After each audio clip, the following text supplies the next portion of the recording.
2 contestants. Only one can be victorious. First, we have CJ. Second is the amazing Beep. Now, let's see what the fans think of this upcoming match. I've bet a lot of money on Beep, so he better not beep and let me down. I've got payday loan from Wonga and my next door neighbor is my guarantor, but he don't know about it because he's stupid. No pressure then, Beep. Get ready guys, the match is about to begin. Sparc review for the PlayStation VR. Let's begin!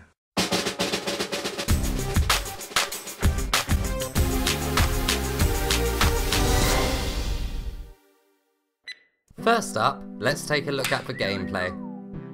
Sparc is basically a futuristic one-on-one dodgeball game. You get points by hitting your opponent with one of the 2 balls that are being thrown between you both. Throwing the ball precisely to get a direct hit on your opponent will take some practice. They are quite far away from you, resulting in them being quite a small target. Luckily the game knows this, and each contestant has an area around them that if the ball travels through and then hits the wall behind, will give the balls you throw an increase in speed. You can protect yourself with a shield that appears when you hold one of the balls. Guarding feels great and is quite satisfying when you deflect a ball that is heading straight towards you. To become better at the game, you'll have to learn how to put curve on your thrown balls and know where the best place to bounce a ball from a wall is. Deflecting a ball with the shield and then chucking the ball you're holding will also help to confuse your opponent, as they will have to deal with 2 balls coming towards them. There are 3 arena modes that come with the game. The first is Brawl Basic, which is basically the rookie mode of the game, and also has a 3-minute time limit for each match. If you go over the time limit, you enter sudden death. This is obviously very intense.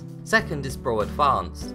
It's best of 3 rounds and doesn't have a time limit, so you could be playing for quite a while. The aim assist is on low for this mode. And the last one is called Experimental. This one changes the angle of the arena and also has the same rules found in Brawl Basic. When you join one of these games, you enter the spectators area, where you'll be able to watch a game that is currently in play. The game's score and time limit is displayed on the side of the arena. When you have finished a game in the arena, you return back to the spectators area and you get a list of statistics of your last game. It's also nice to have a break and watch the next match play out in real time, as the game is quite physically demanding. To make yourself unique, you can change your appearance. There really is a lot of options to mess around with, such as your hairstyle and suit. You can also change the colour of everything. Practice really does make perfect in this game, and to help your skills grow, there are some challenge maps that are included. There are 5 challenges in total. They are a fun but short distraction. You can aim to get a high score on the leaderboards if you want, but I think these will mainly be used for improving your skills. This really is a great social game, and you can play with either random people online or invite your friends to a game. I got so involved in this game, I did actually cower underneath my shield a couple of times when the ball bounced off the ceiling above me. I really did momentarily forget I was playing a game and thought I was really going to get hit by the ball.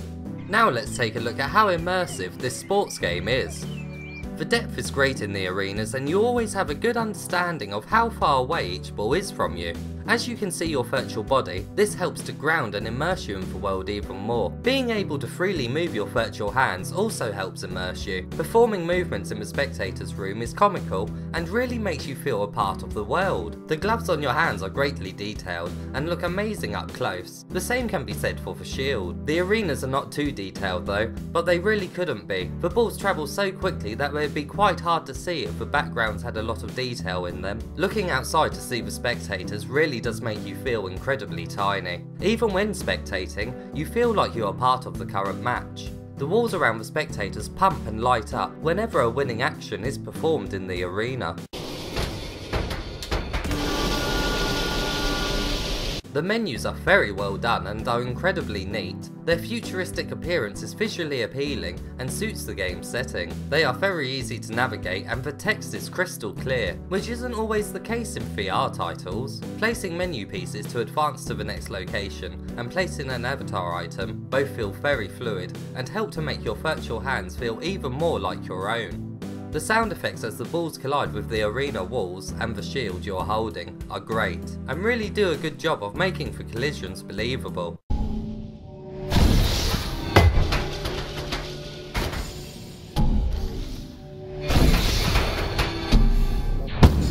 Sadly, there isn't any music whilst playing the game. I think it would have been a nice addition to have some intense music playing during each match. It would have helped to get my adrenaline pumping even more. Now let's take a look at the setup and what controllers the game supports.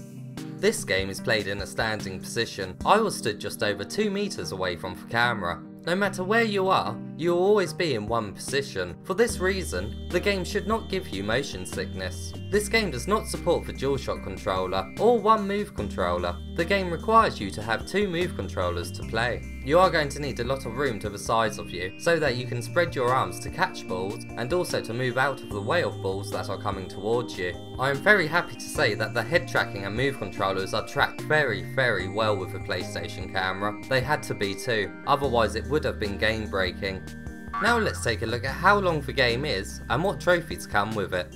Like most sports games, you can't really give a completion time. It all comes down to how much you feel like returning to the game for another match. Completing all the challenge modes won't take very long at all. Unfortunately, the trophies are quite underwhelming, which is a real shame for this type of game, as it would have added another incentive to keep returning to the arena. In total, there are 10 trophies that can be achieved. There is 4 bronze, 5 silver, and 1 gold. The hardest one is for winning 10 advanced matches, and the others are very easy, such as customizing your player and posting a time for every challenge you complete. Why there isn't a high score for the challenges you must beat to achieve a trophy, I really don't understand. It really is a wasted opportunity. And now it's time for the verdict. I'll be honest, if I can avoid standing whilst playing games on the VR I do, but this game is just so good. I actually find myself looking forward to standing and taking part in one of its intense matches. I was disappointed to learn that there was no currency to purchase items for your avatar. It would have been an amazing way to show off how much skill you have in the game. It would have been great to boast and show off your gear while spectating with someone. The lack of visual progression is a shame, but each time I played I did improve, so you should get a sense of accomplishment. The game reminds me of games that can be found in virtual reality arcades in Japan. It's amazing that we are getting similar experiences that we can take part in inside of our own homes. I really hope the PSVR community comes together to keep this game alive for many months to come. It really does deserve to have an active audience. Overall, it's an amazing game which you will certainly get enjoyment out of. It really is the competitive game that the PlayStation VR desperately needed. Everything is super polished and it all just works. You really are one with your virtual body in this game. I'm sure it's going to spark many conversations in the PlayStation VR community. I give Sparc a score of 9 out of 10. And CJ wins the match. Now let's see what our fans thought of this outcome. Paul, what are you doing? Beep made me lose all my money. Does anyone want to buy PS1? Will you be playing Sparc anytime soon? Let me know in the comments below. And a special thanks to Polish Paul VR for appearing in the sketch. You can find a link to his channel in the description of this video.